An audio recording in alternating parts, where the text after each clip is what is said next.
में इज्तिमा किया, उससे 20 गुने बड़े इज्तिमा करके ये सारा कच्चा चट्ठा वहाँ पर खोल दें, बात करें। लेकिन सवाल यहाँ पर पैदा होता है, सवाल ये पैदा होता है कि क्या अफवाज पाकिस्तान के अंदर दहशत गर्दी के किरदार पर इससे कोई मुख्तलिफ अपना किरदार अदा करें? मेरा आपसे सवाल है, मैं इसका लाजमी तौर पे चाहूँगा कि आप या आपके ज़ोमा ये जवाब दें कि वो क्या किरदार है जो दहशत गर्दी के ख़िलाफ़ है, उसको ये अदा करें। वो क्या किरदार है जो शुहदा की हुर्मत में मुल्क पाकिस्तान, अवाम पाकिस्तान के लोग, यहाँ के बासी, जिन शुहदा की इस खून को समझते हैं कि वो उनकी हयात का बाइस है, उसकी अगर आप बेतौकीरी करें तो उस पर वो आपसे माफ़ी का मुतालबा न करें तो और क्या करें। मैं ये भी समझता हूँ कि शायद आपने कुछ 2-3 बातों को आपस में अमेलगमेट कर दिया, कुछ मिला जुला लिया, शायद गालिबन मुझे लगता है ऐसे है। मैंने आपकी तकरीर सुनी है, उस बात में आपका ये कहना कि अफवाज बैरक्स में वापस जाएं, अफवाज सियासत में किरदार मत करें, अफवाज इलेक्शन के अंदर अपना किरदार अदा मत करें, ये बातें तब आप करते, आपकी जमात तब करती जब मुत्तहिदा मजलिस अमल की हुकूमत आपको जनरल मुशर्रफ के दौर में दी जा रही थी। और वो हुकूमत आपको कैसे दी गई, आपके पास आपको अक्सरियत की कहानी का भी पता है, आपको उन सारे किरदार आज भी ज़िंदा हैं, वो किस तरह से आपकी अक्सरियत कायम की गई ये भी आपको पता है, वो किस तरह से किताब निशान के साथ इकट्ठा करने में प्री इलेक्शन जो अफवाज ने किरदार अदा किया, आप तब रोकते, हुकूमत की फॉर्मेशन के वक्त रोकते, जब आपके पास इख्तियार का फ़ैसला था। वो फ़ैसला था कि क्या जनरल मुशर्रफ साहब को सदर मुमलिकत बावर्दी दोबारा बनाना है, आप तब करते। तो फिर मैं आपके इस करैक्टर को तस्लीम करते हुए आगे चलता। अदरवाइज़ मैं ये समझूंगा कि जब आपकी मुवाफ़क़त में ये किरदार अदा किया जाए तो आप उसको तस्लीम करते हैं, और जब आपकी मुखालिफत में ये किरदार अदा किया जाए तो उसमें फिर आप अपना एक ज़ाविया तरतीब देते हैं जिसमें बहुत सारी आप ऐसी बातें भी कहते हैं जो कि वाक़यात के बिल्कुल बरक्स है, आप भी और आपके जमात के, आपके साथी हम असर भी आपके। मेरा ये मानना है, आप सबके सामने मैंने रिकॉर्ड भी रखे, मैंने थिंक फेस्ट एक प्रोग्राम है उसके अंदर उसकी डिटेल्स भी दी, मैंने हाउस में बैठकर भी कहा कि जो इलेक्टोरल बात थी इसमें टोटल 37 पिटिशंस इस हाउस के रिलेटेड आई, 37, ये 371 का हाउस है। और अगर ये 36-37 पिटिशंस हों, कुछ इंफ्रेक्चुअस पहले दर्जे में हो गई 35 हों, तो ये मिल मिला के 1% भी नहीं बनती। मैंने आपसे कहा कि RTS का बात, वो 4 हलकों वाली बात, तो पाकिस्तानी सियासत में ये हादसा है कि आप इलेक्शंस को तस्लीम नहीं करते, फिर उसका रुख कैसे आप तब्दील करते हैं, फिर उसको आजकल क्योंकि सोशल मीडिया का दौर है और सोशल मीडिया में आपको पता है कि आजकल AI जनरेटेड हो, फॉल्स इंफॉर्मेशन हो, वो एक बयानिया तरतीब देने की, फिर वो एक अनब्रिडल्ड टेरिटरी है, फिर कुछ मेरे जैसे जहन हैं जो किसी बात को तस्दीक नहीं करते और उसको तस्लीम करते हुए आगे चलते। तो social media is playing a very important role. Social media के किरदार को अब इनकार नहीं किया जा सकता,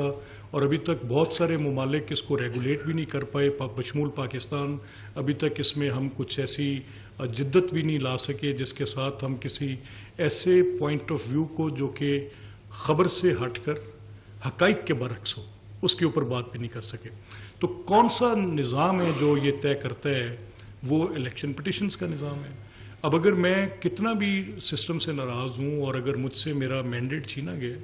तो कम से कम फितरी तौर पे तो मैं ये एक पिटिशन लेके तो उस ट्राइब्यूनल में ज़रूर जाऊँगा। सो नंबर इज़ 37,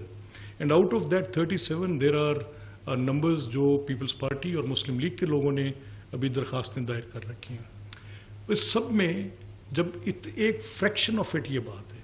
उसको एक बयानिया की शक्ल में लेकर आप चल रहे हैं, तो उसका नतीजा क्या निकल रहा है कि ये सियासी जमातें खुद, चाहे वो मैं करूं, चाहे वो मौलाना करें, चाहे वो पीपल्स पार्टी करे, चाहे वो तहरीक इंसाफ करे, इलेक्टोरल प्रोसेस में से आप मेरे बयानिए पे कि आप RTS की हुकूमत में थे, इमरान खान बेनिफिशरी थे, मुस्लिम लीग के बयानिए में कि जनरल मुशर्रफ के टाइम पे एक बड़ी planned pre election post election दोनों रिगिंग्स की गई, उसके मौलाना फजलुर रहमान बेनिफिशरी थे। तो भाई come on, let's call spade a spade, बात करें। अगर आप इसको दुरुस्त करना चाहते हैं तो मुद्दा ये अवाम में लेकर जाए ना, आप आकर बात करें, कहें देखें ہم طے کریں کہ کون سی چیزیں ہیں جن کے ساتھ انتخابات کو سب تسلیم کریں، تو پھر میں مانوں کہ آپ ایک اسٹیٹسمین لائک کنڈکٹ کے ساتھ اس ملک کی بقا کی خاطر آپ کچھ بات کر رہے ہیں۔ یہاں پر آپ کا بغض جھلک رہا ہے، آپ کا بغض جھلک رہا ہے، اور وہ آپ کا بغض اس بنیاد پہ جھلک رہا ہے کہ آپ کے حقائق کے برعکس آپ بات چیت کر رہے ہیں۔ میں آخر میں یہ بھی درخواست کروں گا کہ یہ جو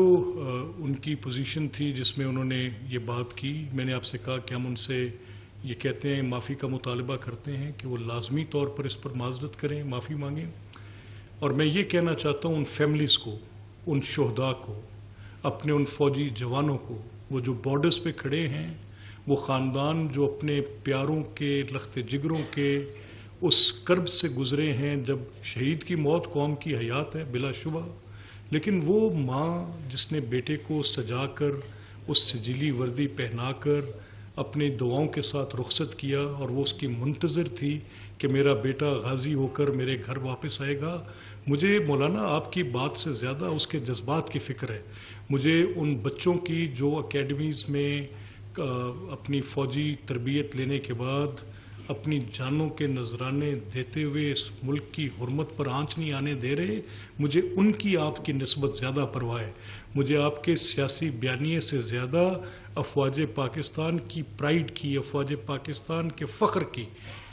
اگر آپ اس حمام میں ننگے نہ ہوتے، اگر آپ نے خود اس کے بینیفیشری ہونے کی یہ جو دلیل میں نے آپ کو دی ہے کہ ایک وقت میں آپ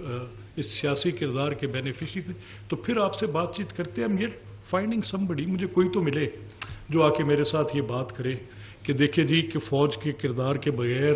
میں نے حکومت قائم کی ہے، تو اس لیے میں یہ کہنے کے حق بجانب ہوں کہ اس کے ساتھ آپ کریں۔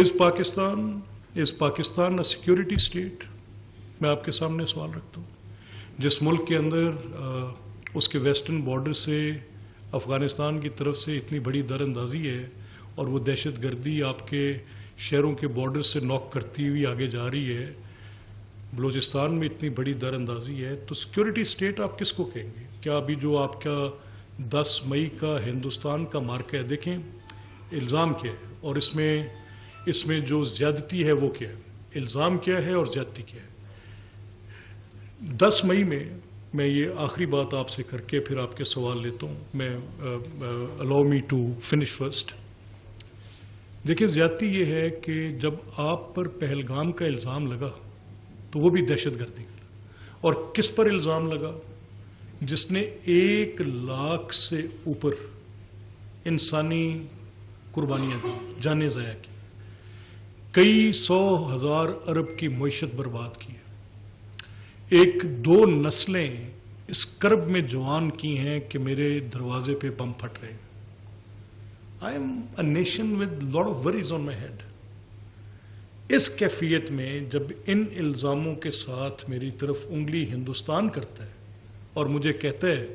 کہ یہ دہشت گردی آپ کے ملک سے امپورٹ ہوئی ہے، کیا وہ میری سٹیٹ کو الیج کر رہے ہیں مولانا؟ تو اس پر بات کرتے نا، یا وہ نان سٹیٹ ایکٹرز کو الیج کر رہے ہیں جن سے کبھی مراسم افغانستان میں کن کن کے تھے وہ کوئی ڈھکی چھپی بات؟ تو پھر آپ الیج کرتے کہ وہ جو نان سٹیٹ ایکٹرز ہے اس پر آپ بات کرتے، کو گول میز کانفرنس بلاتے، پوچھتے۔ آج آپ جا کے آپ سیدھا میرے شہداء کی بے حرمتی کرنے پہ بیٹھ گئے۔ میری تنخواہ ان کا مسئلہ نہیں ہے، ان کا جذبہ سرد نہ پڑے یہ میرا مسئلہ ہے۔ میں پارلیمنٹ کو مضبوط دیکھنا چاہتا ہوں، فوج کو کمزور کر کے نہیں۔ پارلیمنٹ کے پریامبل جو آئین میں درج ہے چوزن ریپرزنٹیٹیوز کی امپاورمنٹ کے ساتھ، یس دیکھنا چاہتا ہوں۔ میں ایک فری اینڈ فیئر الیکشن کی تاریخ ڈھونڈنا چاہتا ہوں کہ میرے سامنے رکھیں اور اس کے اوپر بیٹھ کے بات چیت کریں، جو پیچھے گیا اس سے آگے آ کر دیکھیں کہ کیا ہوتا ہے۔ میں چاہتا ہوں پاکستان کا دفاع مضبوط ہو، اور مجھے اس مضبوط دفاع کا ثبوت 10 مئی کو فیلڈ مارشل کی ولولہ انگیز فوج